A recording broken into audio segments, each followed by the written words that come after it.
Video lovers కోసం కాదు, only true lovers కోసం. చాలా మంది నాకు మెసేజ్ చేసి అడిగారు, ట్రూ లవ్ లో బాధలు తప్పవా అని చెప్పేసి. ఒకరిని కాదని 100 మందితో టైంపాస్ చేసే వాళ్ళకు ఎలాంటి ఫీలింగ్స్ ఉండవు, ఎలాంటి బాధలు ఉండవు. ఎందుకంటే వాళ్ళకి వీళ్ళు కాకపోతే ఇంకొకరు కాకపోతే ఇంకొకరు, అలా పోతూనే ఉంటారు. కాబట్టి వాళ్ళకు ఎలాంటి బాధలు, ఎలాంటి ఫీలింగ్స్ ఉండవు. కానీ 100 మందిని కాదని ఒకరినే పిచ్చిగా ప్రేమించే వాళ్ళు పిచ్చోలైపోతారు.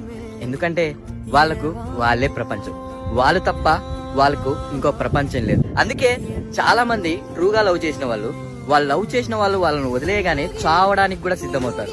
అలా చావడానికి సిద్ధమవుతున్నారంటే వాళ్ళు తిని నరక్క కాదు, వాళ్ళు లేని లైఫ్ ని వీళ్ళు బ్రతకలేరు అని దాని అర్థం. సో అందుకే ట్రూ లవర్స్ కి బాధలు తప్పవు. మీది ట్రూ లవ్ అయితే ఈ వీడియో మీరు లవ్ చేసే వాళ్ళకి షేర్ చేయండి. మీది ట్రూ లవ్ అవుతేనే. ట్రూ లవ్ కాకపోతే చూసి వదిలేయండి.